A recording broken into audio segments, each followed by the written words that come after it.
I can see we are live. Welcome, welcome, welcome to all the viewers. Welcome to Vote TV Prime Time Show. I'm your host, Nelson Mike Medamo Murioki, and this is the Raukana Vote TV Breakfast Show.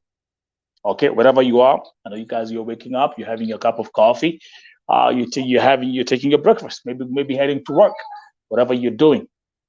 Welcome, welcome, and remember that this broadcast is live streaming on 5 other platforms, which includes the Vote TV YouTube channel, the Nelson Mike Podcast YouTube channel, the KNL Facebook page, my private Facebook page, and also on Twitter at Vote Television. Today, for the third time, the husband of our late sister, Edhah KEMUNTO'S, is back here on the show. Kwa sababu kuna mambo ambayo ningetaka tuongee na tuambie ye mwenyewe. Last time I was here, I gave a conclusive statement. I say this is what Vote TV has found out. This is what Vote TV has confirmed. And on the last interview, where I hosted Ednah's husband and Ednah's uncle, after that interview, niliwapigia simu watu wawili, and I called for truce between both families. Now, maiti ya Ednah KEMUNTO'S imefika nyumbani. Iko Kenya. Lakini, unfortunately, bado kuna mambo zinaendelea. And I'm here hosting Ednah KEMUNTO'S husband, Amos. Welcome to the show. Okay, thank you so much. Karibu. Kwanza salimia watazamaji, those who are watching. Hi everyone. I'm happy to be back. Nimefurahia, so since I've never gotten a chance to be in any platform since I was here, I'm back. Nadhani mko salama. So, asante. Amos, thank you very much also for securing this, some time. Na sijui mbona uko na echo. Kama umeweka loudspeaker, you have to turn that thing down.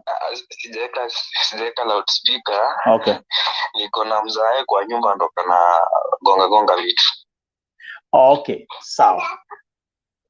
Anyway, kamzae kako hapo, and by the way, mzae is the son that has been left behind. That's a 2-year-old Arian. Am I right? Ni Arian, eh? Just remind me the name because I'm dealing with too many. Huh? Yeah, you are right. It's Arian. Yeah, okay. It's Arian is here. So, Amos, nataka kwanza we uongee. Maiti ya Ednah ya bibi yako imefika nyumbani. Yeah. Hebu tuambie, hebu ambia watazamaji, ulipokea maiti lini? Ilikuwa date 17, that was on a Thursday. So nilifika JKIA with all my with some relatives, actually my mom and my cousin. Okay. So we had tulikuwa na plan. But when you watch, there is this Cyprian TV was live, and some people are watching.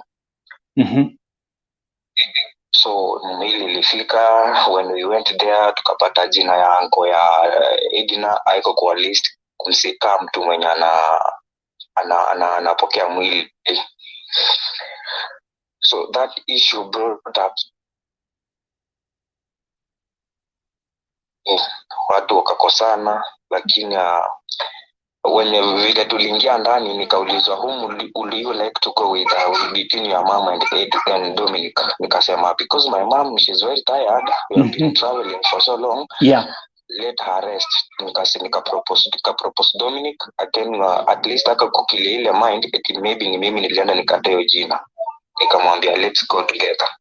So we did everything. And by the way, Amos, just for the sake, just to address the viewers, Dominic Nani. Dominic is Ednah KEMUNTO'S uncle, and he was here on the show. Endelea. Yeah, so mwili ilikuwa inafaa kufika 12:30, but it changed ikafika 1:30. So ikafika, so I had plans kuuliza ngo ya Ednah kama alikuwa na plan ya gari yote, hakukuwa na mtu alikuwa na gari, so nikafanya plans. There is one of my good cousins supported me, they support vizuri, nikapata hasi ya kumrudisha Kisii Ednah. Wow. So wakati mwili ilifika nje, nimeweka ndani ya gari. Unfortunately, so watu wakakuwa na, hata before nitoke ndani huko clearance, nilisikia watu wanaanza kukombana nje, who is taking Ednah, who is not taking her. So that's where issue ikatokea. After mwili kuwekwa ndani ya gari, nimesimama nje ya mlango, naongea na simu. The angle, Dominic akakuja akanibeba juu akanirusha kando. I never expected that because you were good. Tumekuwa naye huko ndani kufanya kila kitu.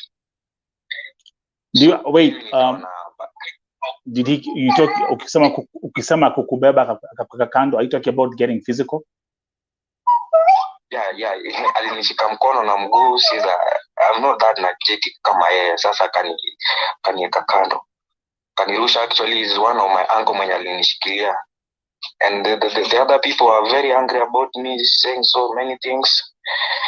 Wengine kwa hapo wananislap, including my mother-in-law. Nikaona this is too much, let me just step down. I told them, nikatafuta ule driver wangu huyo wa has, nikampa ile kuna ile document ya kupita kwa njia na mwili. Nikampea, nikamwambia just save journey. Wakatoka hivyo airport, nikatafuta gari ya kunirudisha Kisii. At that time nikafika Kisii usiku saa 5:30. So unfortunately nasikia walienda mpaka hospitali ya Kisii town inaitwa Krista Marian. Wakafukuzwa juu I was not there and my mother was not there. They were told bring the other people when walikuwa concert na hii mwili. Yeah. Juu walikuwa na MCA wangu, MCA wa hii area yetu wanaitwa Anthony. Alikuwa airport. So unfortunately he was the one mwenye alikuwa anafukuza driver wa hasi yangu, na hawakuwa na gari. So sikujua what is not happening. Huyo MCA wakarudi mpaka hospitali ya Keroka inaitwa Ichuni. Yeye ndiye aliombea nafasi kwa receptionist, nilitekwa huko. Kesho yake I was not aware like inahitajika. And that's where I saw so many people angry about me. And why were they tell the viewers why were they angry? My mother-in-law was out at the mornings. The other people are crying, and I was not aware kama anahitajika because the way I was treated in the airport, nikasema basi it's okay, but Ednah tu wazike popote.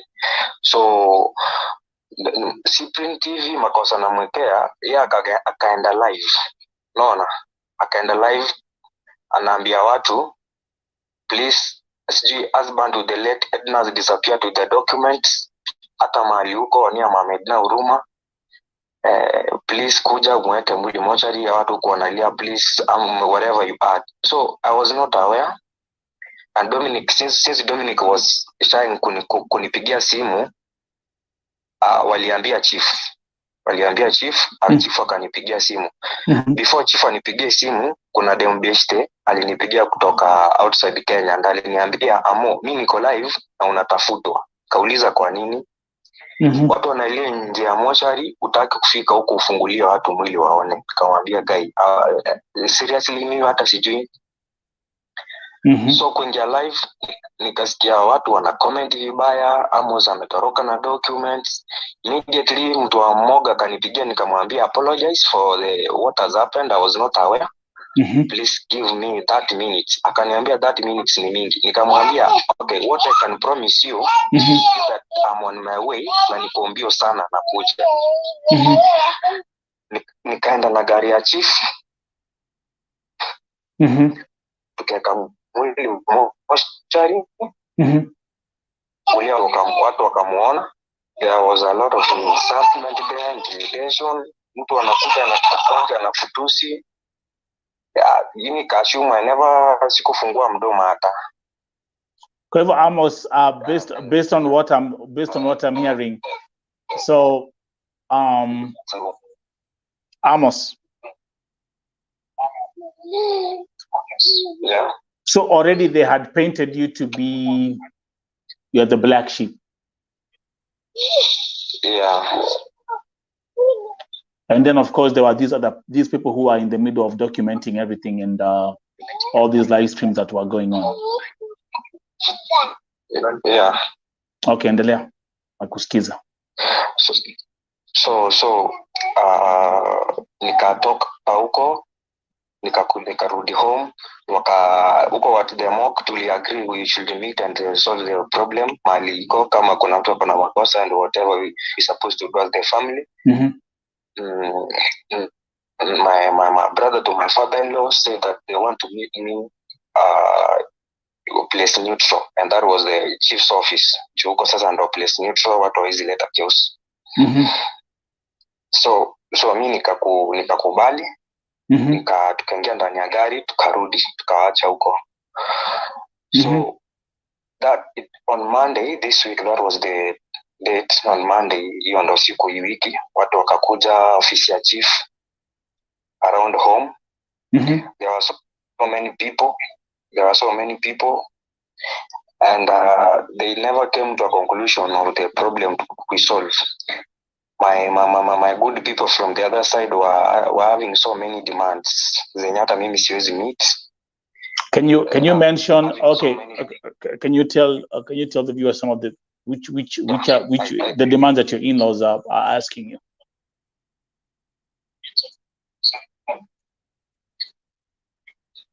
There are so many demands and some questions today which are beyond me, like why Edhah died and how she died. It's about it seems there's someone who's telling them that there is something I was sent. There is someone that was sent. Kuna hizo allegation unasikia zinamekwa kando kando, lakini msaizi kuja kuambia directive na hivi. So they wanted my text zenye nimechat na boss Edhah waonyeshe, and text zenye nimechat na Edhah akiwa hai. So juu mimi sina shida, I am ready to give that. I was ready to give that. But there are many points. There is someone new mwenye aliwadanganya will send some cash, 300,000. So they were demanding that money niweke kwa table ndo tuongee vitu zingine. And they wanted to see me kwa hiyo kikao, mimi na mtoto. I don't know what was the plan, but I was not supposed to be there.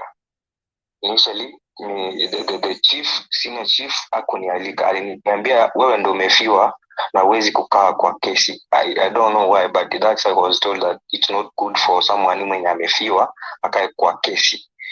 So chief akawaambia I never invited Amos. Na by the way, my son Arian alikuwa mgonjwa, hata hajamaliza madawa.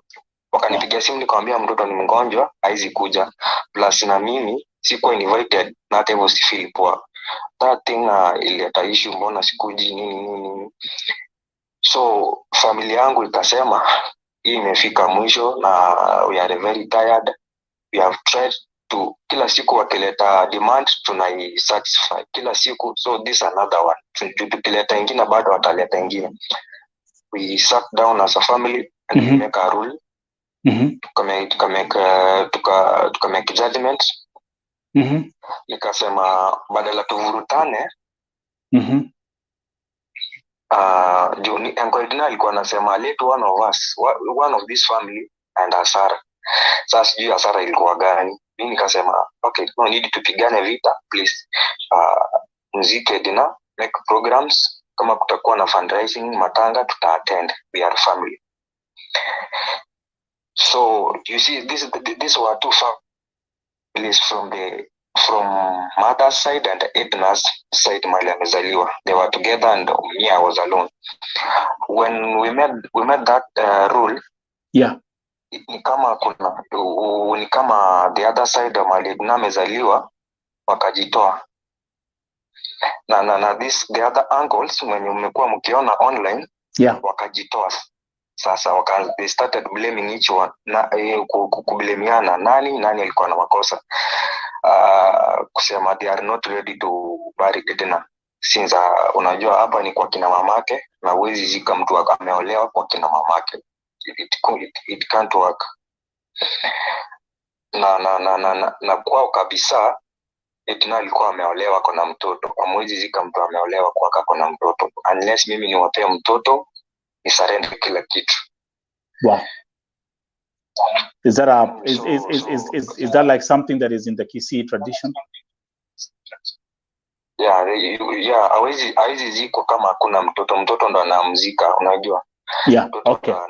Yeah, understand, yeah. Yeah. And you are the husband, and mkona kamzai, so yeah. Yeah, na mimi ndo niko na mzae hapa. Yeah.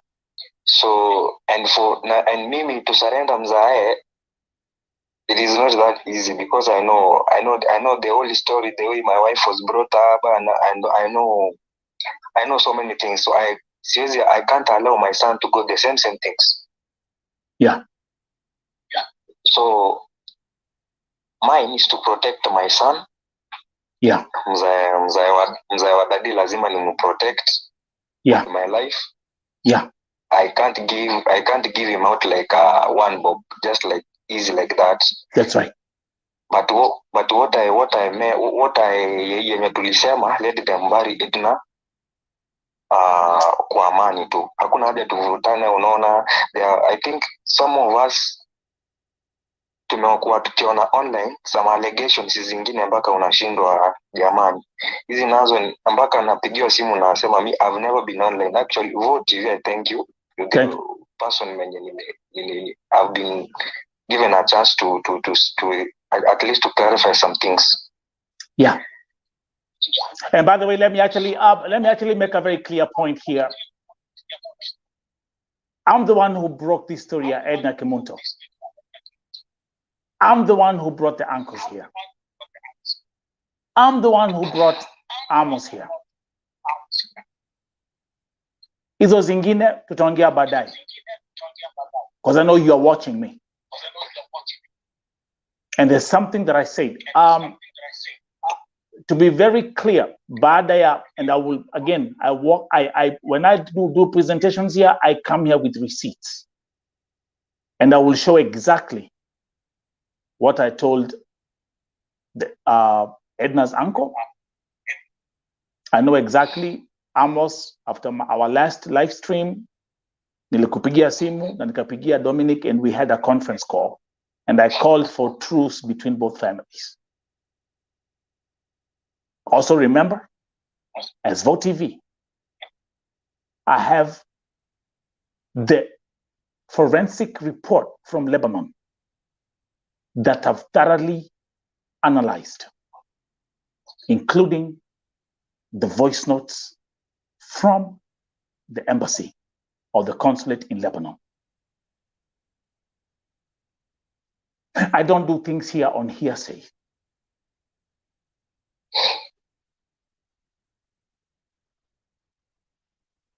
The Ednah Kemunto story is the #1 story here on VOTV.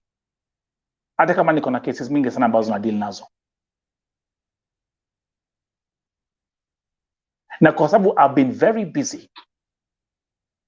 After my last phone call between Amos and Dominic, I called for truce, and I said, please, muzike Ednah Kemunto in peace as a family.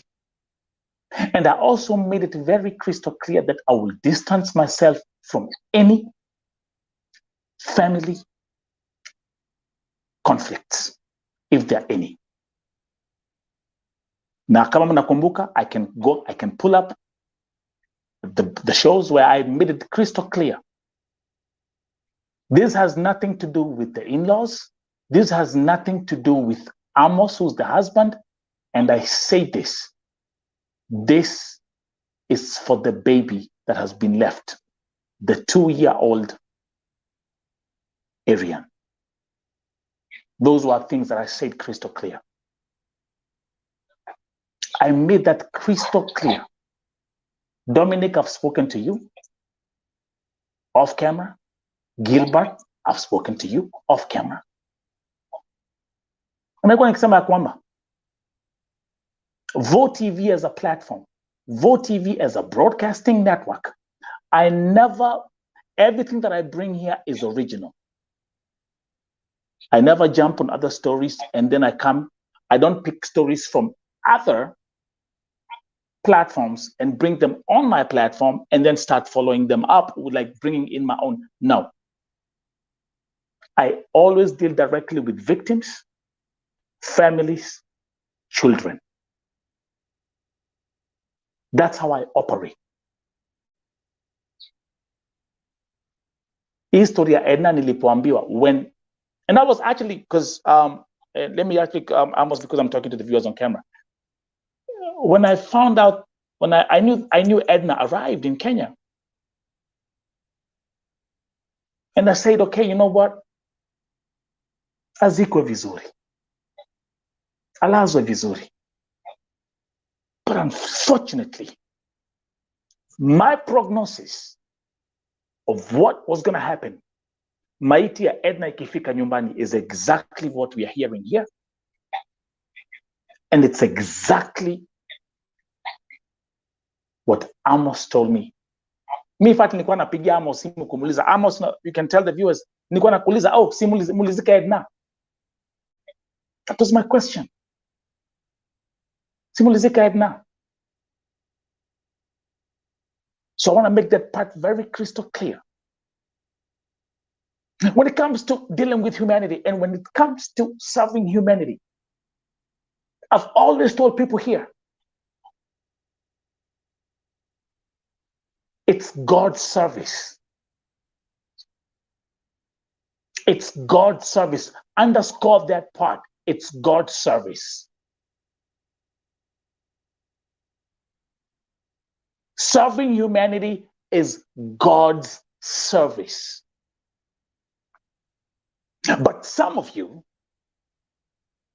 take this thing and twist it to be something different. Changing narratives for specific reasons that are not meant to solve an issue. I'm not here for the drama. Do you think I have time for that nonsense? And I'm telling the viewers here, I've never had time for drama. And people who try to bring drama on my side, I'll lean back and watch you play yourself.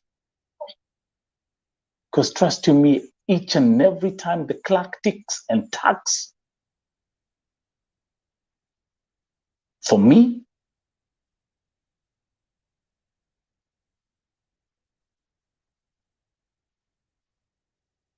Mungu unisaidia kunyamaza. Amos, let me ask you these questions as there's some things I'll show the viewers.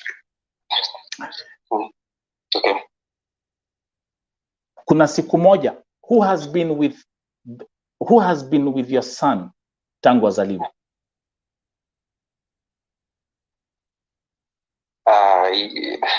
Tangu azaliwe, I can say venye alizaliwa alimaliza 2 weeks kwa nilimwendea venye alizaliwa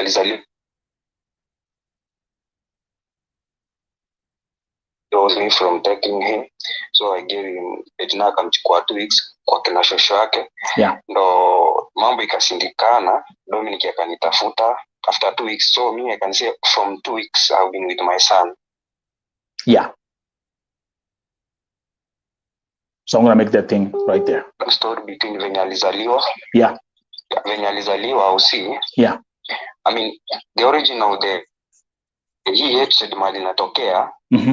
Kutoka tuanze kudate ni Edhah, body alikuwa anataka to date. Unfortunately tukaendelea kudate mpaka akazaa mtoto. So mtoto kuzaliwa usi nika step down. After that mtoto akakuwa na shida mpaka nikatafuta tena nikamchukua. So after 2 weeks ndo nilichukua mtoto. Yeah. Mimi nimekuwa na mzae. Na mzae. Okay, na sasa mzae yako kwako. Mzae yako kwako. Na actually from what I knew, your family you are prepared. Mlikuwa prepared kuzika Edhah as a family. Exactly. Mpaka we are made up siku ya fundraising huko home. Yeah. Tulikuwa tumepanga kila kitu. The story behind I saw some live streaming ikisema eti Amos amekataa kulipa mahari. Who was let Amos, who's doing these live streams? Sorry? Nani anafanya hizi live streams kama hii story ya kulipa mahari and all that stuff? Ni Cyprian. Okay. TV has been doing that. He has been with okay, so Cyprian TV is on top of this issue with okay, so she's the one who's dealing. She's the one who's dealing with your in-laws and all this stuff, right? Okay.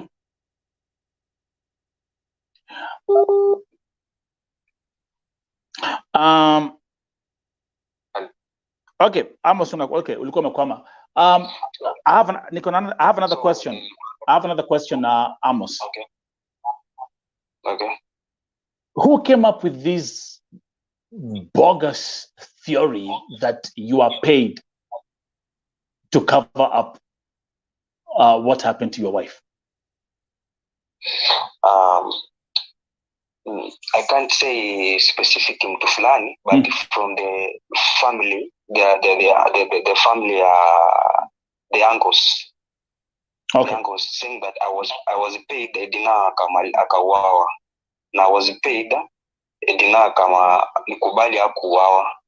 So eti niliuza initially uncle wake anaitwa Nchoga, the black one, mwenye amenyoa punk, was saying I was paid Edhah awawe nikubali. Na the other uncle askari alikuwa anasema nilifanya human organ harvesting kwa Edhah. So they were saying there's no liver, there's no eyes, there's no tongue. So mwenye alifuatilia video ikiwa mog, uliona ango wake Dominic akimungusa kila mahali kuangalia. And by the way, Amos, just for the correction, I haven't seen in the video. Kwa hivyo kulikuwa na vile maiti ilifika okay, kulikuwa na okay, and what were they showing on those live streams?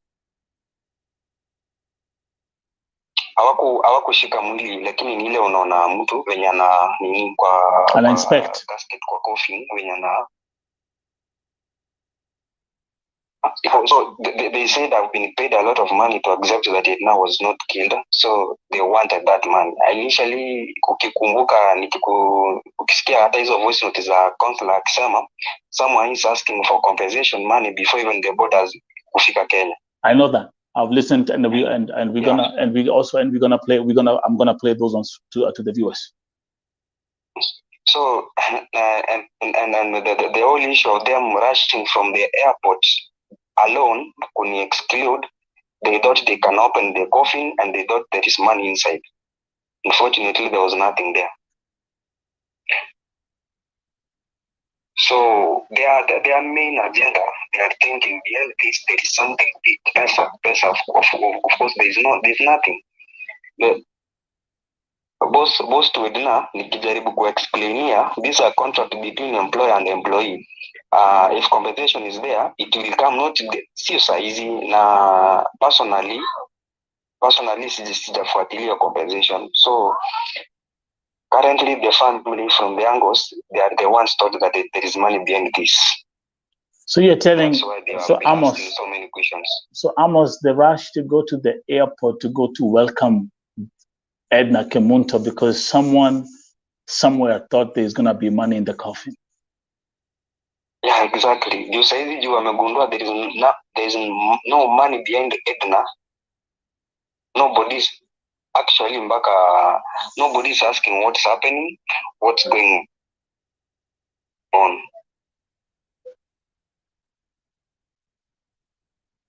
Continue. Wow. See, sasa mpaka saizi mpaka nikisema, you see, even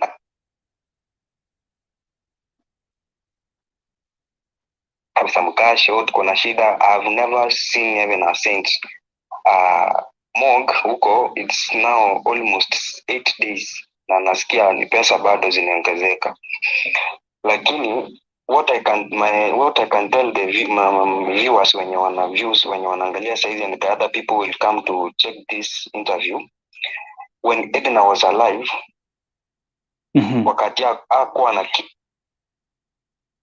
nobody alikuwa anamfika karibu. But when she had something, that's when you will hear people talking. Edhah alikuwa mostly kwa jina nyumbani tunamuita Diana ako wapi. So this is the same thing that has happened after kugundua Edhah story yake hakuna pesa behind. Wow. Nobody is around. Watu nimebaki nao ni watu wa kwetu. Mimi actually tangu story yanze mimi nilikuwa najua, let me sit back, relax, juu at the end ni mimi bado. The same thing happened Edhah akijifungua mtoto. Kwenda usiku kuchukua mtoto nilipigwa vita mpaka nikafukuzwa kama umbwa, nika step down, but baadaye Edhah chose me. She chose me with my son. Yeah. But right now she's not even talking. Watu wamepigania, but again, even though she's not talking, amenichagua bado. Nothing will change. Nothing will separate watu wale wanapendana. Hata pesa. Hizo pesa, I was ready, nikawaambia kama zikikuja nitawapea pesa. Na mimi unajua kuna ile mtu anakukosea, anakuja anakuuliza, anakuomba msamaha. I always tell them sina chuki na wao. They are my relatives. They will remain to be my relatives, my uncles and my mother and my father. And I would like my son to know them. Yeah. Because nothing will change that. And in this world, nobody is going to get a transfer letter to kwenda Mars ama kwenda Pluto ama kwenda wapi. We are here until our last breath. Na kitu najua, yeah, before ukufa utakuwa umekula matunda yako kitu ulipanda. So whatever inapandwa, yeah, tutakula hiyo matunda venye nimepanda. Mimi sina chuki na mtu. Actually, I welcome. Mpaka saizi mimi kitu nangoja, they have not come at my home officially.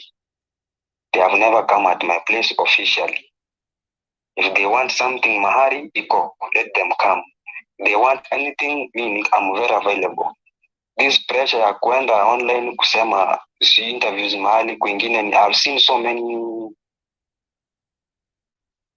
online medias, online interviews wakisema this and that. They pata nafasi ya kuingia online to clarify anything ama kusema chochote, lakini they are good people. Mtu ana take chance, yeah, atumia hata credit yake kunipigia kuniuliza Amos, what's this am I seeing? So I see exactly what Amos, I see exactly what happened here. Yeah. But there are certain things that I will not say on camera. You see, even mwili kutoka Lebanon, actually ni God kwa sababu wameenda interview. Headline of the interview ni kusema tusaidie mwili toke Lebanon, imekwama Lebanon. You see, na sio interview moja. So ule msee akanitumia screenshot interview akaniuliza, you guys, we are helping you and you are going on media. Are you doing business with the EDNAH's case? Nikamwambia, please apologize. I'm the man on the ground with the information. I'm not aware of the information going around. Those are just rumors. Let's bring my wife back. That's what I want. Akaniambia, I got you. Tell the other family to cool down. If there is any other clarification, they can channel the clarification to me, or they can ask me. They have my number. And if they are not satisfied with the reports, let them affidavit indicating that they want ABCD. Let them have the investigators from Kenya. The boss is very ready. Yeah. The witness are ready. Yeah. The doctor are ready. Yeah. The hospital is ready to be investigated. Rather than going media saying this and that. That's and right. At the end of the interview, they say, let God control. I don't know which. There's something Amos actually wants to actually justify your topic, because we're going to walk this thing step by step. There are so many times I've always said that when you let your emotions override your logic, you'll find yourself talking nonsense and garbage and misleading people. And unfortunately, we are living in the so-called social media era, where lies spread more faster than the truth. And then people will just buy the lies and spread the lies and spread the lies. And then the truth wins. There's something that I said. There's something that I said here. I always do my due diligence. And nikikuja hapa, I have my screen, I have my documents, I have my slides. I do a professional presentation. Amos, let me play to the audience some of the voice notes that I also myself received from the consulate in Lebanon. And this is Mr. Kasim. Mr. Kasim has been on my show. Have you had the ambassador on your platform? Have you picked up the phone and called the ambassador and be like, hey, what's going on the ground? What are the forensics saying? Have you spent your time to read the forensic reports? But again, serving humanity is serving God. And when you think you're going to use this thing here for some other unspecified intentions, my friend, you lose. You will lose. You might get your 15 seconds of fame, but it's the truth that always wins. So let me, Amos, let's do this. Let's do a short commercial break. Once we come back, right here on Raukanavo TV breakfast show, I'll start playing the evidence pieces from the embassy and other sources in Lebanon. Amos Katuapo, you're going on commercial break.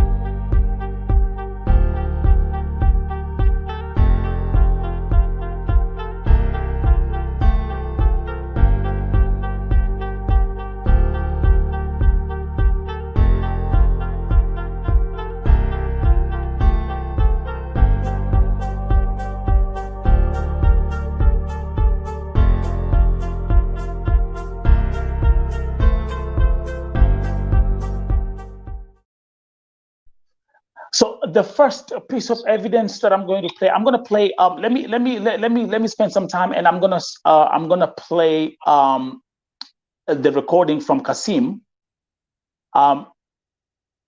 talking about the investigation. Giving a report about the forensic investigation into Ednah's death and the conclusion. So please, my dear Amos, I don't want that person to communicate with me anymore. We cannot deal in a death case on the media, especially when they are talking about rumors, when they are talking about the things that did not happen. We have the proof, we have the reports, we have everything. Let's be based on what we are hearing and what we are seeing from the government, from the police, from the officials. If we have any claim or any suspect, and we are suspecting anything, let us communicate directly with the embassy, and we will do our job. We will clarify anything you want, anything you request. It is our job to clarify it. Even if that family, they are not satisfied from the investigation, they can send investigators from Kenya to come and investigate here. We have no problem. Really, this is the truth. We don't have any problem. But as a consulate, we did our part. We made two different investigations with two different forensic doctor reports, and they were the same. Both of the two reports were the same. And you insisted that there was no mistreatment. You insisted that they were in good terms. So for sure, it's not a runaway case. For sure, it's not a suicide. For sure, nobody pushed her while she was alone in the house and she was not locked in. Especially that the police report is saying this. So please, let us be realistic. Let us respect the soul for Edina. Let us finish this repatriation process, because going on the media, it will not do anything other than delaying the repatriation of the body. They are putting up. Oh, there you go. So I'm gonna play that first half of this report from the Lebanese consulate. This is the deputy ambassador, Mr. Kasim. Mnasikia vile anasema, and these are things that we discussed here. These are facts that we covered here. Lakini, because again, the truth is never entertaining enough. So when you spice up a narrative,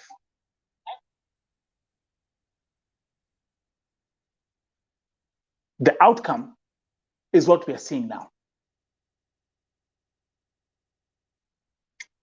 Hii kitu ya Edna, if this, and I'm gonna give you Amos, no, just stay right there, Amos. We're gonna continue talking. Hii issue ya Edna, I wanna say this.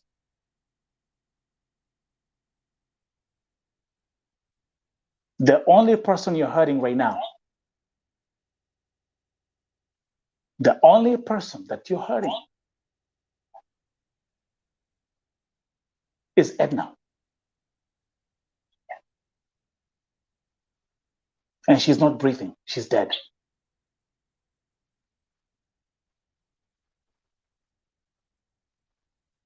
The last thing that you need to do, and I've said this on camera, I've said this off camera, to the uncles, to Amos, to Kamzai, the 2-year-old, Mimi as the leader, the servant leader of OTV,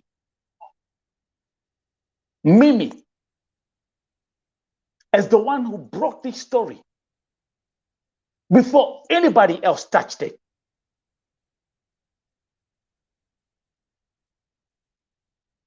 I spoke to both families, both uncles and the husband to Edna.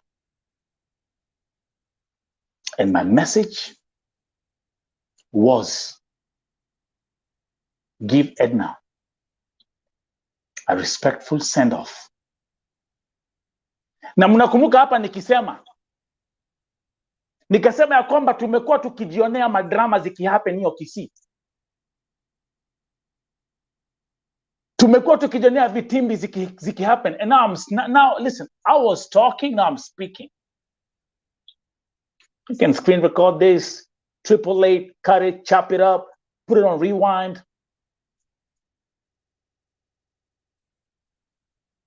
Tumejionea vitimbi enough hiyo Kisii. Msichana amekufia Gulf, amekuja nyumbani, vita inaanza. In-laws. Tumeona mabwana wenyewe wakipigwa siku ya wakichapwa siku ya mazishi. Tumeona bwana za wenyewe wakiruka ndani ya kaburi wakisema wao ndio wako supposed mwili iko supposed kuzikwa kwao. We've seen all this crap. We've seen all this crap, bro. We've seen all this crap. We've seen it all. And you know what I call it? It's pathetic. It's pathetic. You know how pathetic it looks? Do you know how foolish it looks? You know how stupid it looks? Do you have any idea? Because you now, look at me now. Look at me. I'm talking to you. And I said from day one, nikasema kwamba tafadhali, Amos uko hapa. Even when I was talking to Amos and the uncles, I said, I'm begging you, tafadhali kusikue na vitimbi kama zile tumejionea. But here I am. Here I am. What I feared will happen is what has happened and is taking place. The Ednah KEMUNTO'S story here on VOTE TV is the top story. And I want you to go on just on the VOTE YouTube, my VOTE TV YouTube channel, just on this one platform. I have 7 channels. There are hundreds of thousands of comments. Not hundreds, not thousands, not tens, hundreds of thousands of comments. And everyone is just feeling sad because of what has happened, the death of a young 22-year-old mother.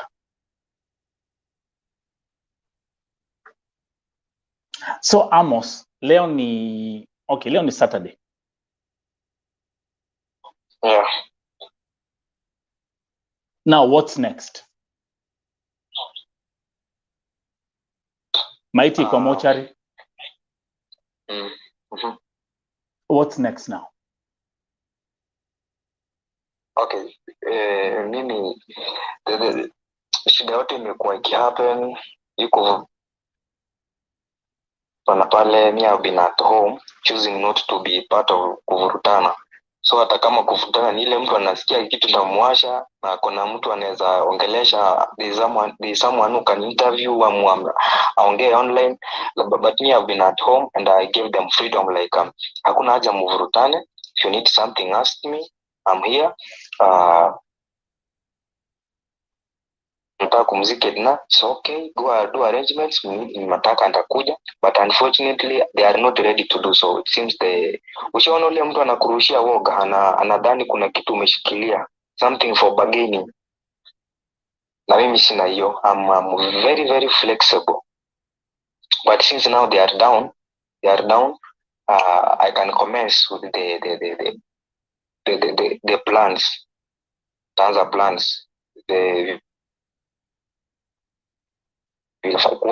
leaving aside the other people with the other interests. Says I'm dealing with the one family and we are good, and that family is the Ednah kwao kabisa. When are we looking forward to, I mean, when will the mazishi take place? Is that even known now? Ama ni kuanza kupanga sasa? Because 8 days have been wasted. Yeah. First lazima tufanye ile kitu inaitwa there is a formality, like sikuwa nimemlipia mahali, now they should whatever. Alafu from there I think it's in between this week tunaanza ya kesho, all those will happen. So the formality is when you ulipe mahari, alafu you pay the dowry, and then ukishalipa basi sasa hapo ni kupanga siku ya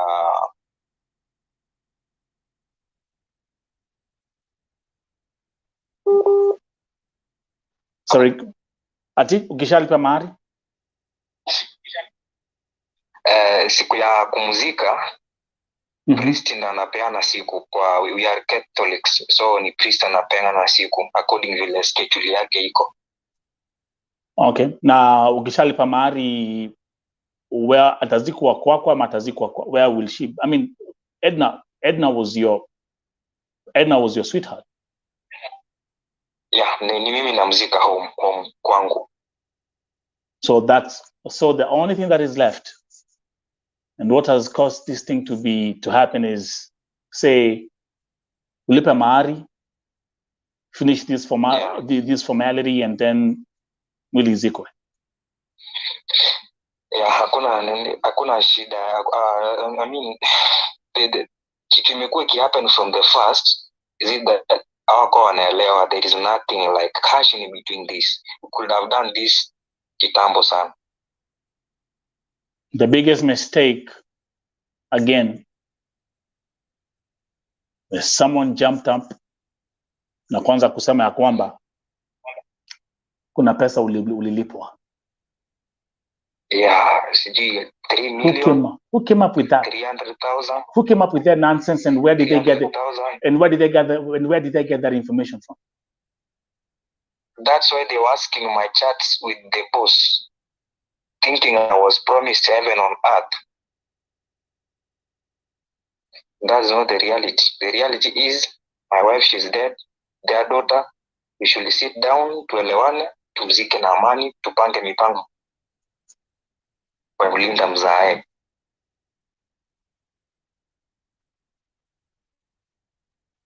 Let me ask the viewers as we continue with this broadcast. Let me know what you think.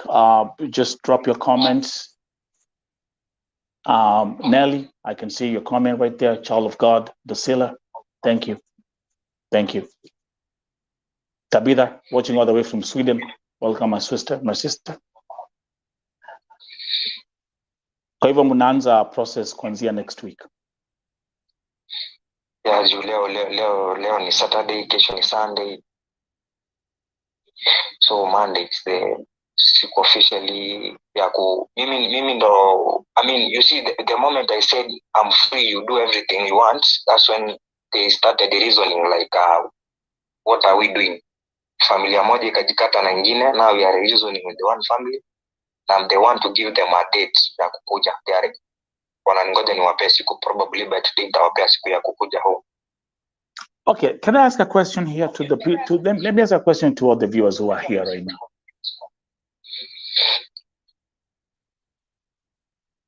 And allow me to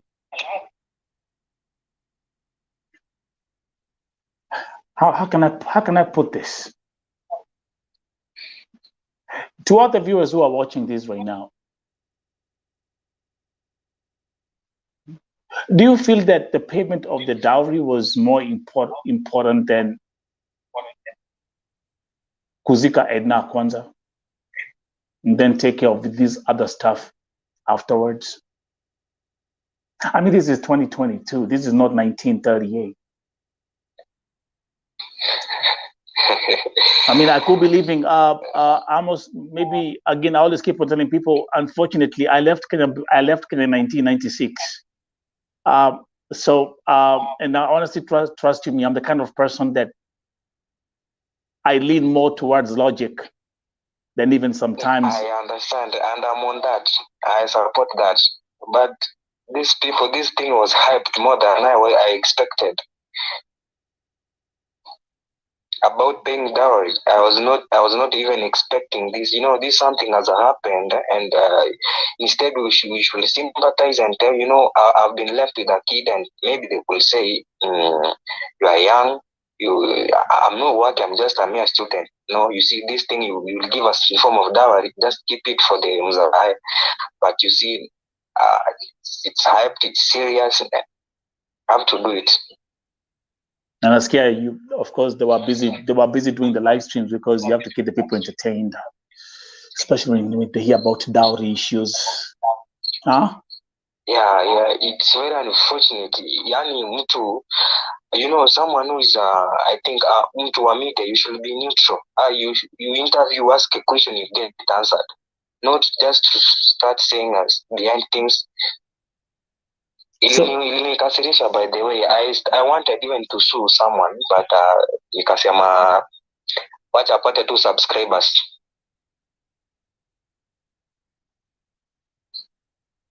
Wow.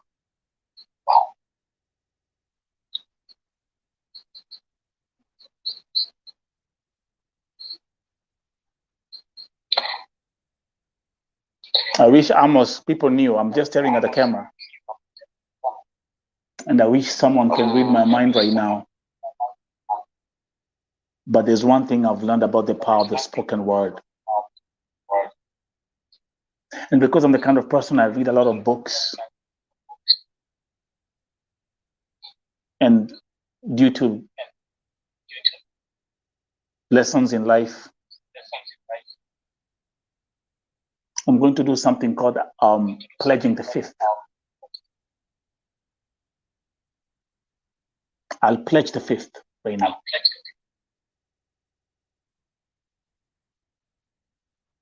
And I will let my facial expression speak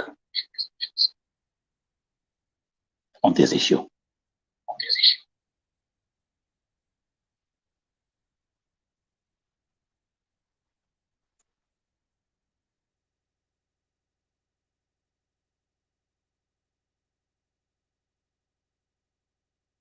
So Anita, kuna comment hapa. Let me read this comment up, Amos, for you from Anita, saying the payment of dowry must happen so that they can allow him to bury her. Our parents don't live in our generation.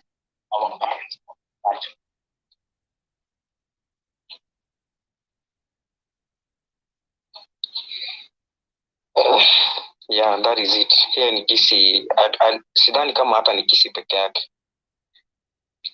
Bantus, most of the Bantus, that's the culture.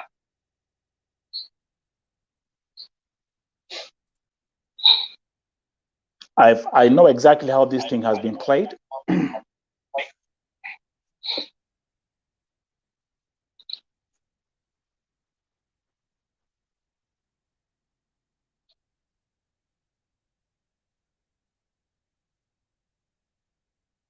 I'll let you, the one who's watching this.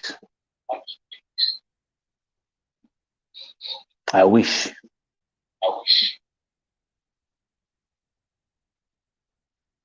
you can read my mind right now,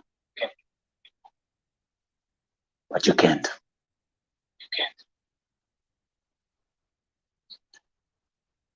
Amos issue Edna Kemunto. Actually, let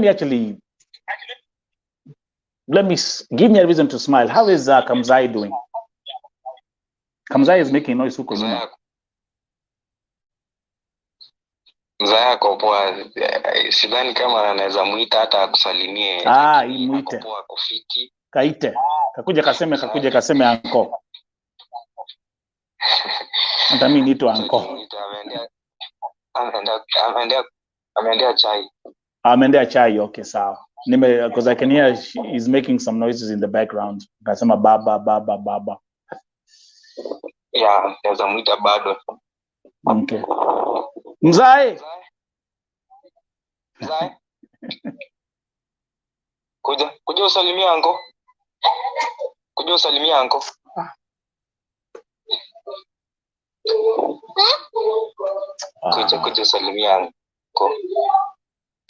Mzai. Nataka mzai wa dadi anko. Mzai. Sasa. Uko poa?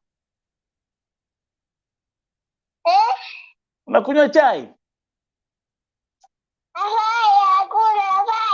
Unakunywa chai? Nakunywa pancake. Mzee atafanya nini?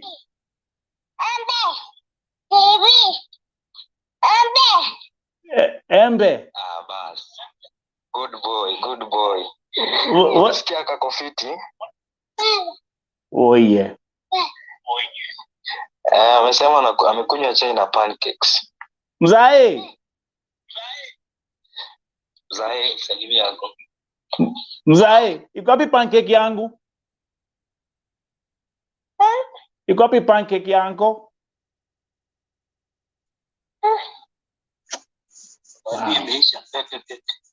Wow.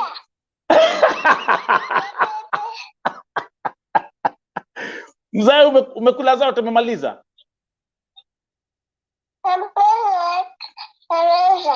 Umenimalizia? Umenimalizia?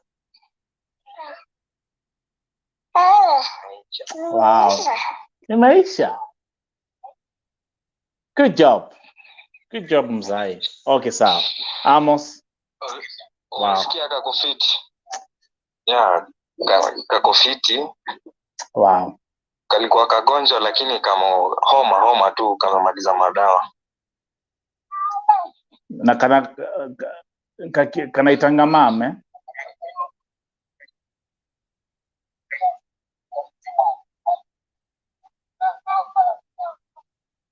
Amos. I mean, mzae ni duplicate Edhah kabisa. Na kakita mam. Kwa ngumu wewe. Nikiongea na simu kana niambia mam ndio alikuwa amemzoea. Yeah. Lakini inanibidi ni develop some jokes za kumfanya sahau kidogo.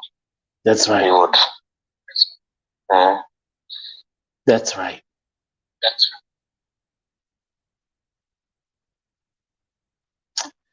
Wow.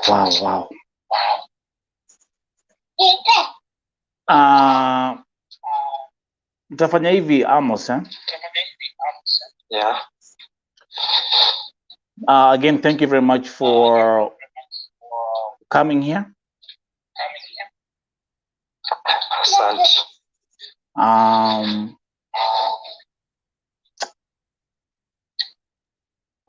Me all I'm waiting for ni confirmation ya mazishi ya Edhah. Yeah, I'll communicate about that. Saizi venye watu wametulia, I think they have realized there's nothing, and that's what I wanted. It's very okay. Yeah, but now you see, it's 8 days have been wasted just for what? Unaona? Yeah. Let me actually come back to Anita Wanja. Even speaking from a Kikuyu perspective, I'm going to say this. My mindset is Western based. Kama sahi kwa kuja kuambia mzungu hapa ati mambo sijui ati maiti ilikuwa imewekwa kwa sababu ya mambo za dowry, they will look at you like you're stupid. And I always keep on saying that's the difference between our mindsets. I was very crystal clear from the beginning that this issue should be solved peacefully. So to conclude today's broadcast, again, like I did last time, give Edhah a peaceful send-off. Now, whatever is there between the families,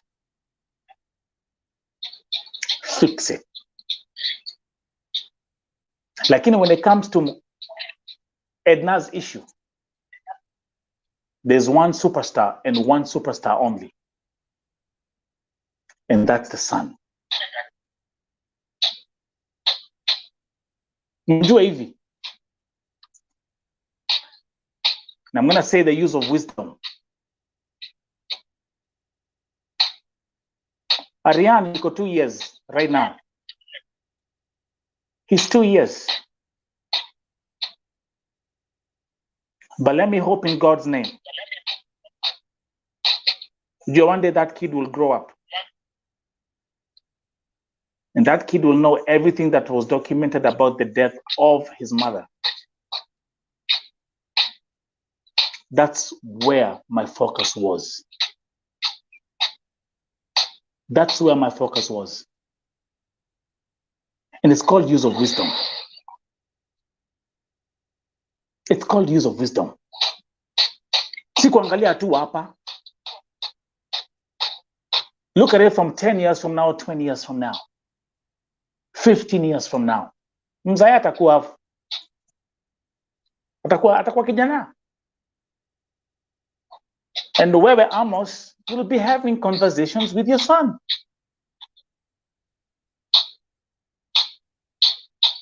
That's the only place, that's the only thing that was in my thought. I'm not thinking about now.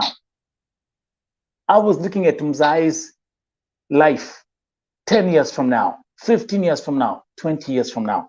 And that's why Gilbert, Dominic, and Amos, that's the reason why I was focused on truth and a peaceful send-off. A peaceful, respectful send-off for Ednah Kemunto. And sorry. No, it's okay. It's okay. And that was my point. That was my point. Hiyo kusema, unajua, I was very annoyed mpaka nikataka kusumse hii story ya kusema eti husband ametoroka na documents. Au mzaa ataangalia aje statement akigrow up with baba ulitoroka na documents za kuweka mama. That's right. That's right. I called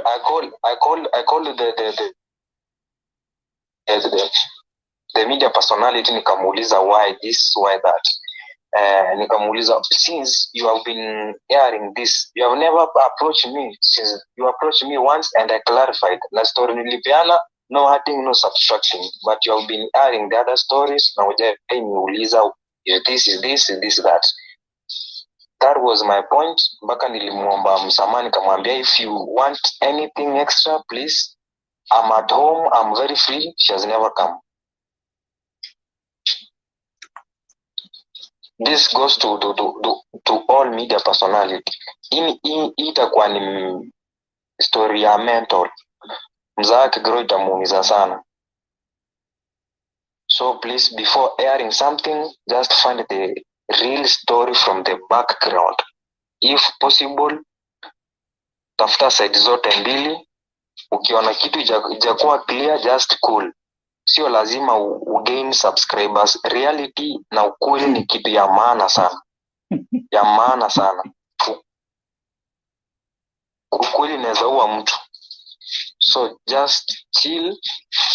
Kama saizi nilimwambia, just, sorry to say this, just ongeni mingi, lakini mwisho wa reality ni Ednah ni bibi yangu, nitamzika, nitamlilia. Na I started crying.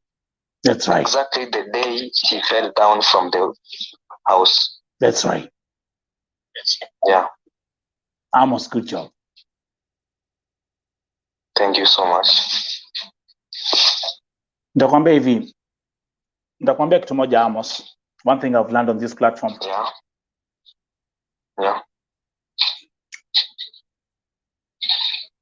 Wanaume wakidili na depression and pain, the community, you never pay attention. It's a different reaction always when a man is going through something than when a woman is going through something. And please, don't get me started with that topic.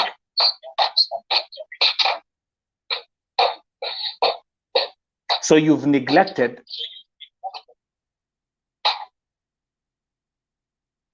any emotional pain he is going through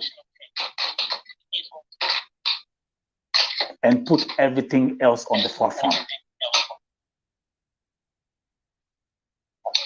Amos uko na mzai, umechukulia mzai. Sinaongea naye uko na mzai hapo. That's your son.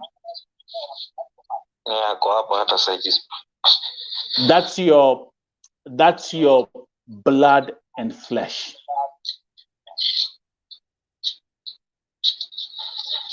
That's your uone mtoto wako Amos. Umeongea hapa for 69 minutes. Mzae.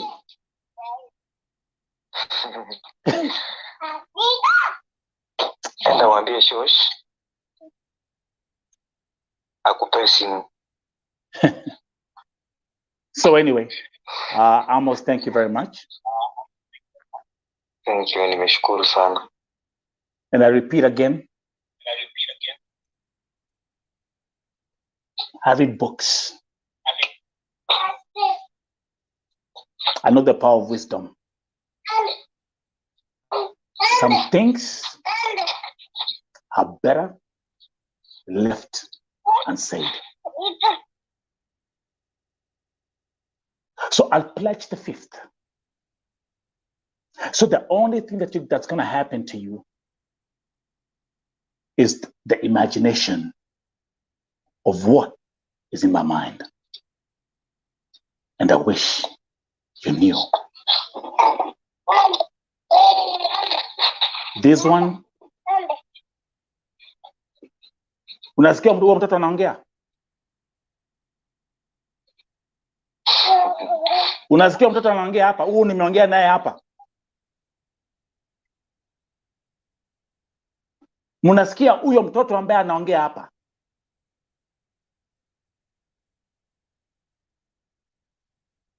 Let me ask you this question again. Unasikia huyo mtoto ambaye anaongea hapa ama usikii? Well, I think even, wait a minute. Well, I understand. Some of us are not parents. So maybe. Oja Amos kama mtu ajui uchungu wa mtoto. As a father or a mother. That's something different. As Vo TV. Yeah, tofauti kabisa. As Vo TV. The genesis of Ednah KEMUNTO'S story was here on this platform. I'm busy. I'm very busy. Nilikuwa napigia Amos simu kumuuliza mazishi ni ya lini yesterday. Nikaanza kusikia vitu zingine. Now we will not go back because we've spoken. Nimwambia kuja hapa uongee. Welcome Josephine Kwamboka. Ambia kuja hapa. And I want you, the viewers. Huyo mtoto ambaye nimeongea na hapa, I've spoken to a 2-year-old baby. He is the reason. And he was the reason. He is the reason. And he will always be the reason why I called for truce. On camera, off camera, and I'm doing it again. Because one day, he'll grow up.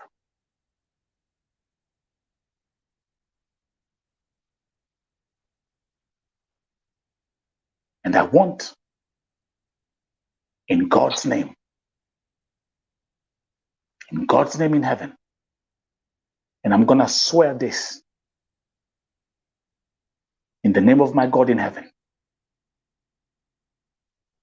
ati Ariane akikuja Vo TV, what he will find is a story that was told about his mom. How hardworking she was, how smart she was, and that I requested for peaceful, respectful send-off for his mother.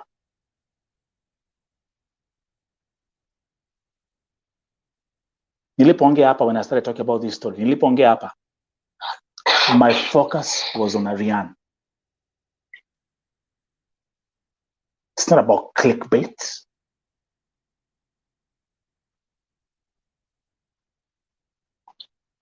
More respect. Hiyo picha yake si ndio iko hapo? See that boy? Think what that boy will say about his mother.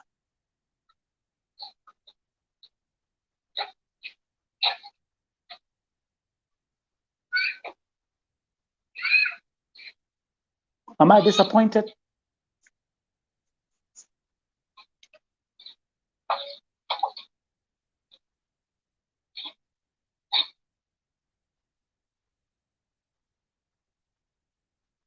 So you've wasted 8 days. Tangu Ednah arudi. 8 days have been wasted. Yeah, zimekaa wasted juu ya people having money mind. Panganga too. How many cases have I been? Skiza, Amos, and I'm going to talk to my viewers here who are here. How many people have I? How many guests have I been bringing here? And you're hearing this history repeating itself. Wangapi? Wangapi?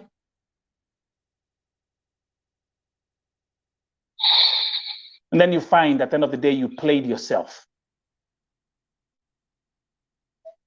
Kusamati was given 3 million shillings, 300,000 shillings. Where the receipts at?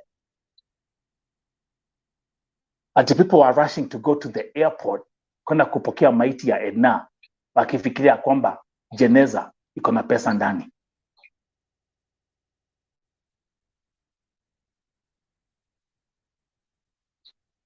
Seriously?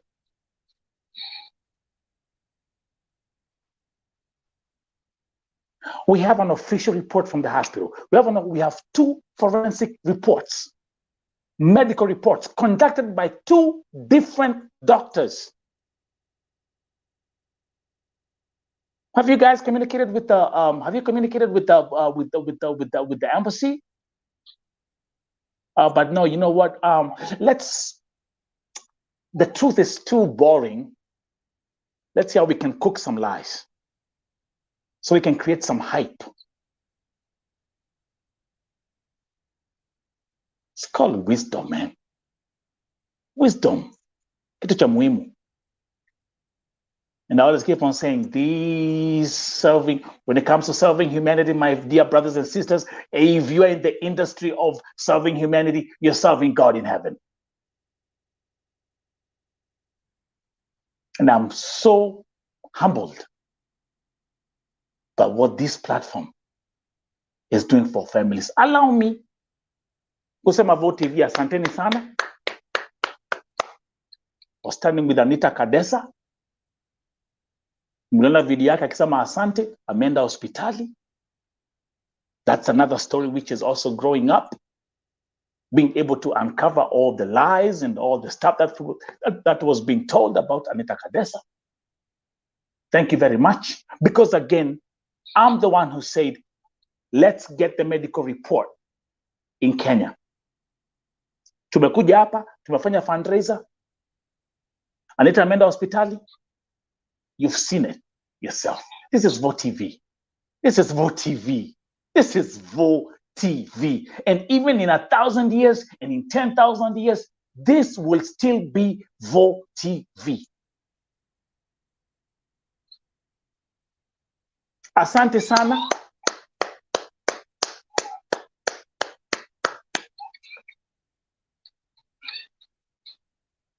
Familia.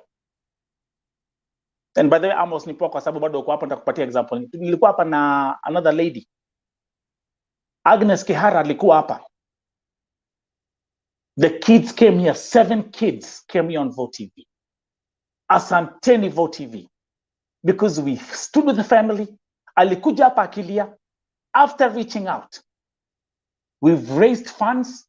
Tumemsimamia rent ya 2 months, ya 4 months.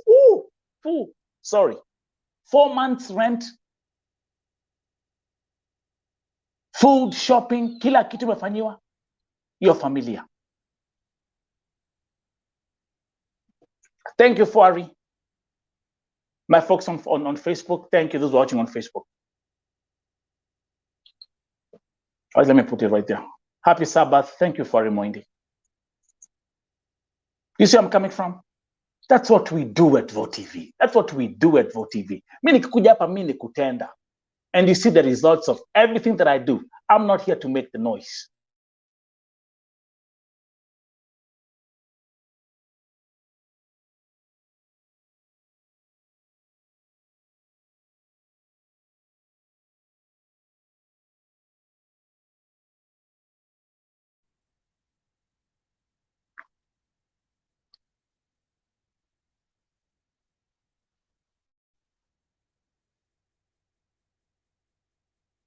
Phone is ringing. But anyway, unasikia? Asanteni sana. Asanteni sana. As we continue to grow, as we continue to impact more lives, my folks in America, my folks in Europe, my folks in Gulf, my folks in Africa, thank you very much. Thank you. And ambia asanteni sana. I'm telling you that with too much humility. Na Mungu awabariki, awainue, awatendee, awashikilie watoto wenyu. Amos kamzae kashikiliwe, kainuliwe. It's a sad story. A 2-year-old baby doesn't know what's happening. But one day he will. And he will know what happened to his mom. But my responsibility is to tell it, is to tell the facts and document the facts. Let me give you another example, my dear viewers. I was here, I broke the story of Damario Osita. Damario Osita. And by the way, Dominic, you are here watching. And may God bless you. Amos. Yep. Dominic is watching. I'm a comment. I'm a say, rest in peace, my niece. That's great. That's great. Yeah. Thank you, Dominic Mururi. Dominic, I've spoken to you on camera and off camera. And even my last statement, I can pull up my last statement that I said to you. And it was a statement of peace and truce. But then Dominic nimeingia na Kamzai. Na Kamzai kakaniambia uncle nimemaliza pancake. Nimekunywa chai. Nimemaliza pancake.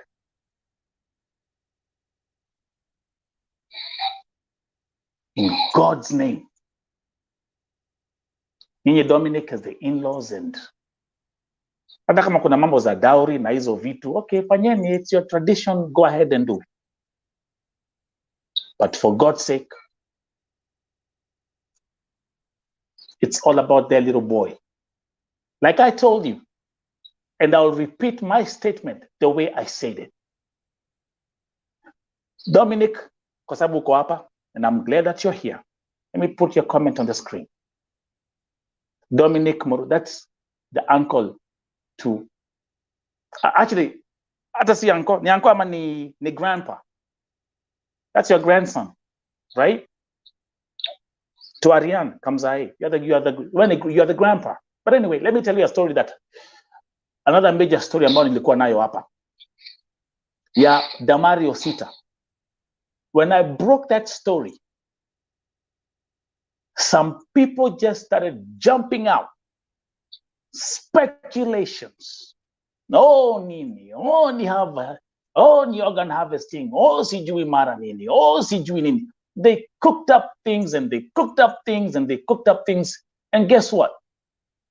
My documentation was 100,000% accurate. And I came here and I gave the facts. I came here and I gave the facts. I gave the facts. Na hata baada ya postmortem kufanywa Kenya, before Damario Sita azikwe, what happened? I was right. I was right. Because God gave me a source from the inside. Someone who spoke. Hakuna kuchapwa, Damaris alichapwa. Hakuna ku, I have put out everything in the light. And as I'm speaking, Damario Sita alizikwa jana. And may she rest in peace. But again, me as VOTV, I have nothing but a clean conscience that my documentation was 100,000% accurate. This is VOTV. And I always, in the event, come and if I bring a report and say that the report is not accurate or there was some misinformation, I'm always the first one to say, hey, let's correct this. A perfect example, Storia, the late Pauline Murugi. That's a perfect example. Because I know I run a platform that reaches out to millions of people. CNN, they make mistakes. Fox News, they make mistakes. MSNBCs, they make mistakes. To you guys in Kenya, KTNs makes mistakes. Citizen TVs make mistakes. It's normal. You're not perfect. But in the event of looking at the facts, then you can draw the conclusion of what is right and what is wrong. So when I switch on the camera and I speak, I'm giving facts. I'll vet the facts. And if there's something to correct, I will do it. Now, kwa historia Ednah Kemunto, Dominic, you're here. Amos ako hapa. Kamzaik ako hapa. I will stick to exactly what I said a week ago. That the death of Ednah Kemunto was an accident. And anything else is a conspiracy theory. Meant to do what? Create confusion, bring more hate, bring more separation. The death of Ednah Kemunto should be a reason for the families to unite, to come together.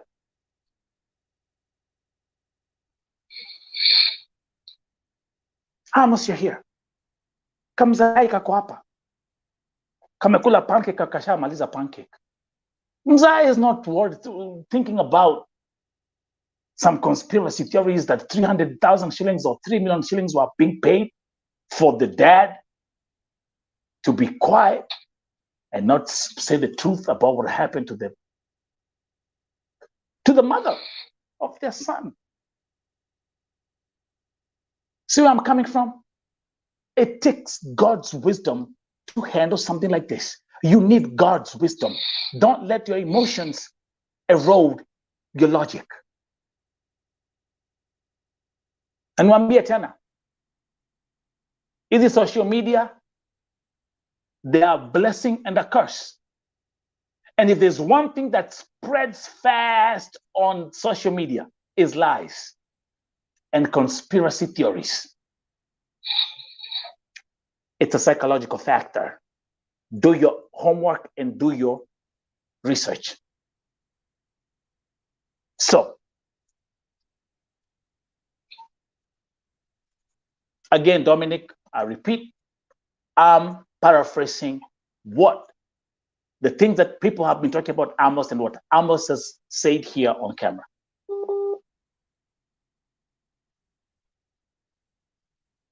And by the way, Dominic, as you continue commenting and be my guest. And actually, you know what? Amos. Kwa sababu naona Amos akona shida ya connection. What I can do, Dominic, you know how I usually do this thing. Mi ni mtu haraka haraka. I don't want you to comment.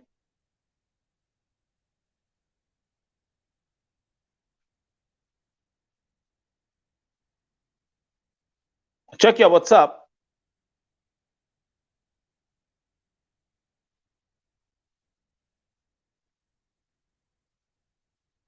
And nimekutumia link. You can come here. Kuja hapa. Kuja hapa. Dominic, nimekutumia link kwa WhatsApp. Kuja hapa, ingia hapa. And actually, I wish I can even get Gilbert. Lakini najua Gilbert anakuanga na shida ya network. Gilbert, I was talking to Gilbert 2 days ago. So, there's no bad blood here.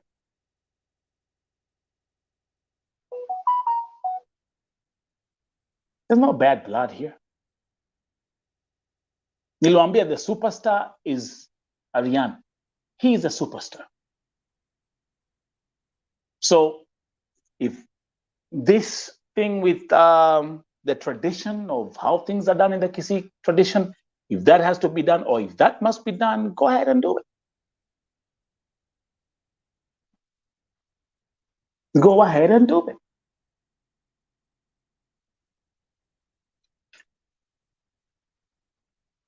Go ahead and do it. Lakini wacha hii ikuwe funzo. Let all these things that are happening, let these things be lessons. Kwa sababu hata kama story ya Damario Sita, Eva could have let that thing go loose. Na kuambia tungekuwa na mambo mingi. Tungekuwa na mambo nyingi. Tungekuwa na mambo zingine hapa zinaongelewa mpaka hata unashangaa. So,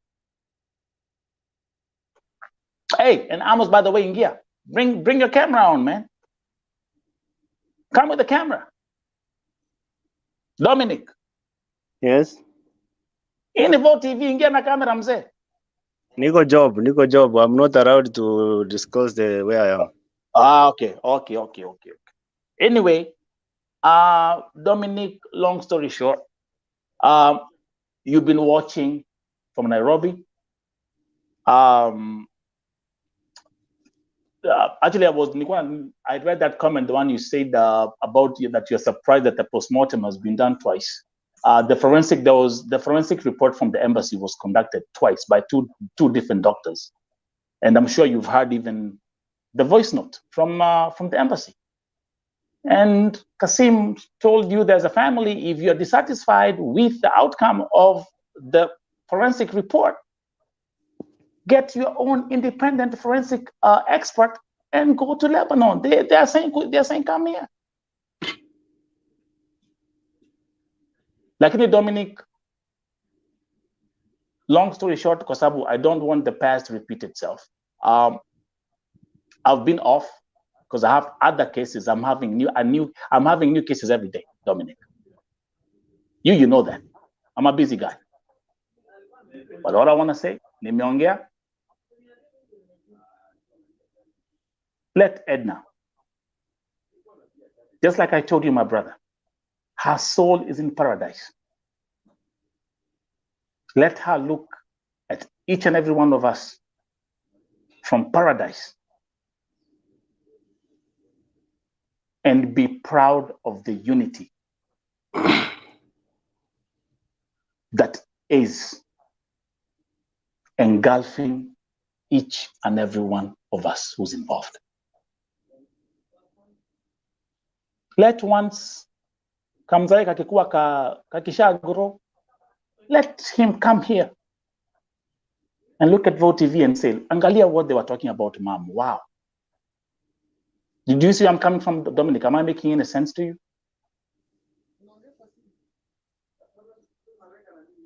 Hello.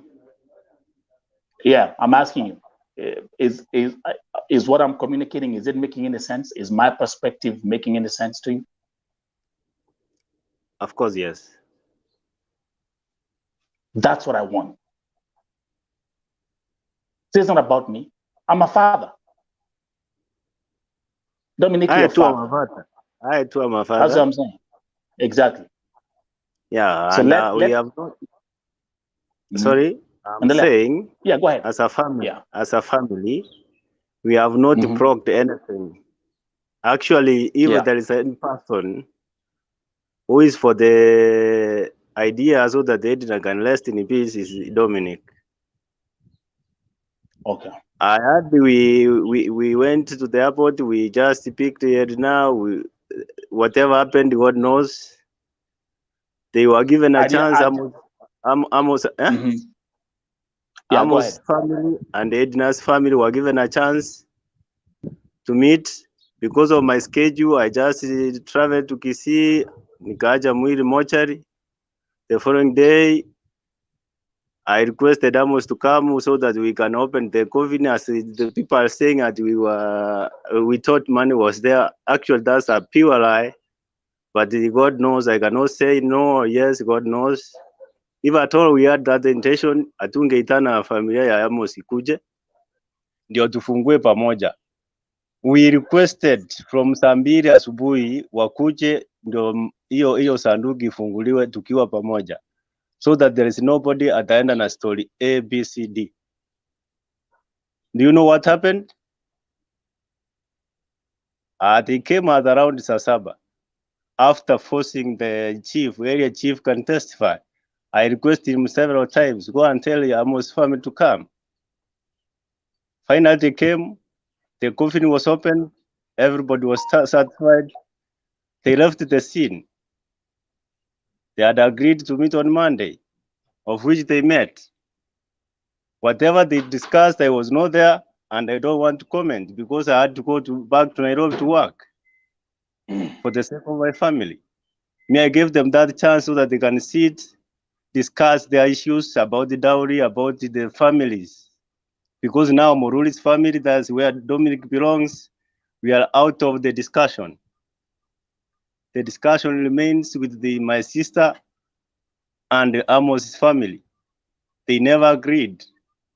I understand there were demands of which they agreed to just abide by. Unfortunately, at night, there was another communication from Amos' family, whereby they chose the spokesman for the family, gave a call to the chief, and told the chief, there is no more negotiation. Let the mother of Edhah to just take Edhah and part her, and akamsike. So the chief gave me a call, because I'm like a middleman between the two families. Yeah. I told the chief, nikamwambia, hiyo mimi sikukuwa kwa hiyo mkutano, sijahusishwa kwa hiyo, lakini let me just call the second party, niwaambie the decision from the Amos family. But we have tried so much. There is nothing much has been done. Amos can testify. They have been given a chance so that they can unite. Even yesterday, that's on Friday, they had a meeting. I was given a call by the chief. He told me there is progress. Okay. I called. Yeah, I think that was confirmed. He confirmed that. Yeah, there is some progress right now. That's what I'm saying. As a family, we are not interested. We are not interested with the money or the compensation. What we are interested is to see the board of Edhah not lying in the mortuary. It's 1 month. Yeah, it's 8 days. It's 8 days since it. It's over 1 month, and it's actually it's 8 days. It's 8 days. Edhah passed on 25th. Yeah. Of October. Yeah. Yes. So it's a long time. Now it's a month. Yeah, that's right. So even if you can go to my status, WhatsApp status, I've already said, Ednah's wish was, Edhah said, I love you all. And she thought we have the same love in turn. But if at all we love Edhah. That was the last thing, the last thing she said in that video, which has been watched over 500,000 times here on Vote TV. That 30 seconds video that you sent me, Dominic, I wish, and I will send you again the link for you to just read the comments. Those words, I love you all. Yeah, that's what I'm saying. And then she said, give me water. She said, give me a glass of water. Yeah, give me water. He even didn't say grass, but he said, give me water. Oh, yeah. Oh, she said, yeah, give me water. That's right. To cut long story short, we as a family, I as Dominic, even Amos can give a testify. I call every day the chief because now the link between me and Amos was cut. What happened at the airport? My link and Amos was cut at the airport. By the way, I hear there was a live streaming going on at the airport, but I will not waste my time watching it because I know where my respect lies. It doesn't need. So there's no need of you watching. There's no need of anybody watching. But the fact is, we were with Amos at the airport. I was at the airport around 10. I called Amos. I told Amos we agreed we were to meet at 11. But as somebody who keeps time. Wait. Yes. Wait, Dominic, do me a favor. Let's not talk about the airport story. I don't want to hear that again. So you have your version. Amos has his version. All I want is, let's start from yesterday. The chief said there's some progress.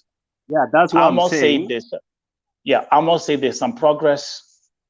And even this morning, I've received a call from the chief, the same chief who is just mediating between the two families. He has called me this morning, and I've just assured him. He has requested me to call my sister's side. I've called, and I've talked to them. I've told them let them allow Edna to be buried and rest in peace. So if there's anybody who is eager to see Edna buried peacefully, it's Dominic and the family. Actually, I'm being traumatized. Even working is a problem. Current time that I'm at work, but working is not. It's giving hell. The love I gave Edna is not giving me ample time. Dominic, you are here with your brother. You are here with your brother, and I will never forget that day when we broke the story of Edna for the first time. You were here with your brother, and I sat here on this seat, on this chair, and I watched two men crying. And that, I will tell you, is one of my hardest moments. Hosting guests. So actually, I'm requesting you, Nelson, because I'm at work. Mine was just to say to make these things straight. We as a family, we are not interested anymore with whatever happened.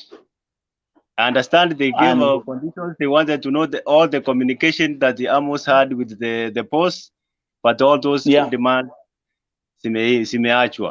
so our wish is let Amos allow Edna to rest in peace. Let her do the customary, the traditional way. Yeah, finish that one. I don't understand. I don't want to get into it. Yeah. I'm saying because Amos is just listening. I'm just talking to Amos current time. I'm just advising him. I'm advising him to allow the tradition take its own course so that he can just seal the relation between Edna's family and Amos' family by giving whatever they will agree. Because I'm not interested. Understand the Edna's family might come to the Amos family maybe tomorrow. I'm not sure, so that they can just seal the deal and Edna to be allowed to be buried. That's my wish. And if at all that will happen, I will try. I have to travel back home as from Monday to facilitate the party of Edna, because I don't want to see these things on air every day, night. I'm being called, oh, Dominic, what's happening? We loved Edna. Dominic, let me say something, and I'm going to say this right now. Number one, there's a comment from Monica Mbone who is saying, Edna aliwapenda wote familia. Mwe pamoja kwa kusindikisha mpendwa wenyu Ednah. That's a very powerful statement. Thank you, Monica Mbone, watching here on Vote TV.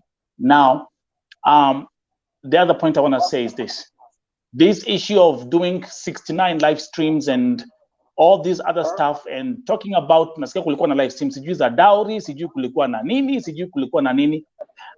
Too many cooks spoiled the broth. Well, we've seen the outcome of that. Na nilikwambia Dominic, personally, I told you, when it comes to the family issues, I will completely separate myself. All I have to do, my responsibility as Vote TV, is to document the facts and facts only. And I gave a very powerful, conclusive statement about the death of Ednah Kemunto. My God in heaven knows I've played my part.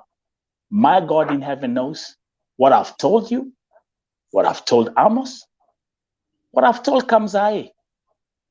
Kamzai is only interested in pancakes and tea. But he will grow up one day. And when Kamzai grows up, Dominic, he'll come here and he will watch this video and he will say, look how they were talking about my mom, how respectful they were to each other. That's what I want. Hata Dominic, wacha nikwambia, because you know I'm a man of wisdom. When you came here the first day, mi akili yangu ilikuwa kwa Kamzai. Na niliwaambia, the main player in this whole thing is Kamzai. Not Amos, not Dominic, not Gilbert, not anybody else. For Kamzai and Kamzai only. So Dominic, I'll allow you to continue working. I know you're at work. Keep me posted. Let me know when Ednah will be laid to rest. She's in paradise. Her soul is in paradise. But like she told us in her last video, I love you. Let us reflect and be disciples of love. Let us be disciples of unity, and let us be disciples of peace. Do we agree on that, my brother Dominic? We have no problem about that, and it is God who knows where the soul of Ednah lies current time. We cannot judge. Let us leave God for judgment. And I thank you for everything. My wish is, by the end of this week, God willing, and the God who makes everything possible, will touch the heart of Amos and the family of Ednah so that they can conclude and Ednah get a decent burial. And I hope if at all you will be alive, you wanna hear this thing happening. Yes, that's our wish. And that's, you know what, Dominic? Let me tell you my wish now. My wish is the day when we will all come here, hata kama tutaanza kuja mazishi, that we will be able to document that funeral so the world can see a peaceful and an amazing send-off for Ednah Kemunto. There are people, I repeat, my brother Dominic and Amos and Kamzai, the people who are following Ednah Kemunto's story on Vote TV are people from all nationalities and different countries. So on my platform, that is exactly what I want to document. Okay, no problem. So thank you very much, Dominic. To all the viewers. I have one request. Yes, sir. Can I go ahead with the request? Go ahead. This is Vote TV. I'm listening. Yes, I'm asking. Because you have made it clear that there was a second postmortem done to the body of Ednah. Two doctors. That's what I'm saying. We are not aware of the second postmortem. We are not aware. if you have the doctor, the second postmortem results, I request. Yeah. Because it was not shared, I request if you can share it with me so that I can compare the notes. Do you know? Do you know that two different forensic doctors conducted the autopsy of your niece? No, I'm not. What I know is the first one that which conducted on 26th October by the Lebanese. Yeah. The second one I'm not sure, and I'm not aware. That's why I'm requesting if the so consulate. I repeat, do you want me to? I can even actually, you know what? I can even play because I've played that voice note here 2 times, 3 times. And Dominic, I repeat again. I've seen that. Watch out. Let me actually put it this way. Kama si mimi, story ya Damario Sita ingekuwa mambo ingine. All the lies that people were spreading out there. Kama si mimi, story ya Pauline Murugi will be different. And that's exactly what makes VOTV different. I pursue facts differently. I pursue pieces of evidence differently. On this platform.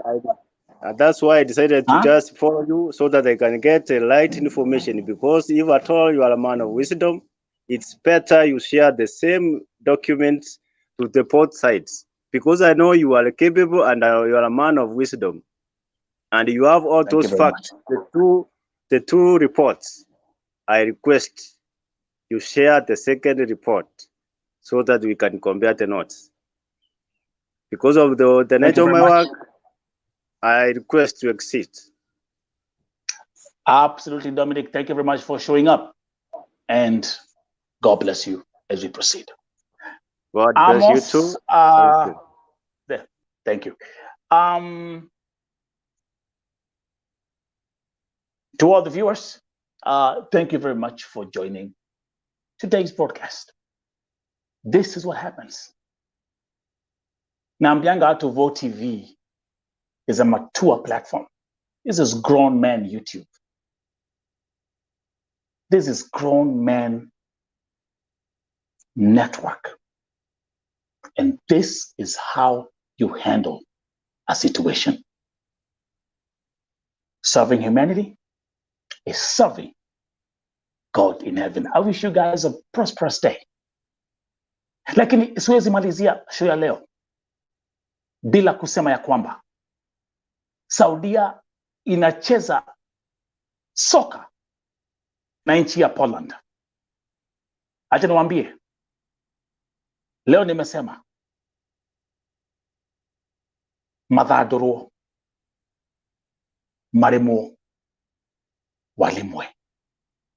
Tafadhali, don't let us down like Argentina. I was very emotional when Argentina lost. So Poland, please, I beg you, don't let us down. Wachape kama 3 hivi wakiedaga. Enjoy. Those who are watching the World Cup, may your favorite team win. There are a bunch of surprises in this World Cup. The Netherlands today was a very amazing game. I was, again, or yesterday. You saw what happened. Shout out to my Senegalese brothers for what you did to Qatar, the host of the World Cup. It was beautiful. It was amazing. When one Africa country wins, we all win. The whole of Africa wins. Your host, Nelson Mike Madam Ryoki, saying, ciao, auf Wiedersehen, tutapatana. Round 2. Adios.